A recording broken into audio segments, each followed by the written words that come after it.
नमस्कार मंडळी, चला तर आणखीन एक छान असा व्हिडिओ अगदी नेहमीप्रमाणेच तुमच्याबरोबर शेअर करते. आणि ही जी मटकी आहे की नाही छोटीशी, ती मी तुमच्याबरोबर यापूर्वीच शेअर केली आहे.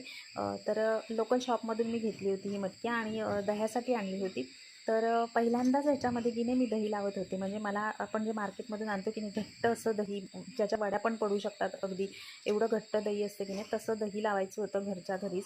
तर त्याच्यासाठी मी हा व्हिडिओ बघितला होता यूट्यूबवरती. तर म्हटलं आपण ट्राय करूया म्हणून ह्याच मटकीमध्ये मी आज पहिल्यांदाच दही लावत होती.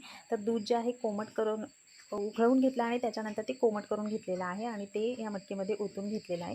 तर असंच मिक्स करून एक रात्रभर मी तसंच फ्रीजच्या बाहेर ठेवून दिलं होतं नॉर्मल टेम्परेचरवरती. आणि चला तुम्हाला दाखवते. हे बघा, सकाळी त्याचं इतकं सुंदर दही जमलं होतं की नाही, म्हणजे जसं मार्केटमधून आपण आणतो ज्याच्या वड्याही अगदी सहज पडू शकतील एवढं घट्ट दही असतं की नाही, तसंच दही झालं होतं.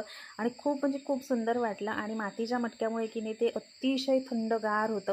तर पहिल्यांदाच इतकं सुंदर आणि छान मला जमलं होतं ते दही. तर ह्या मातीच्या मटक्यामध्ये खूप म्हणजे खूप मस्त असं दही बनतं.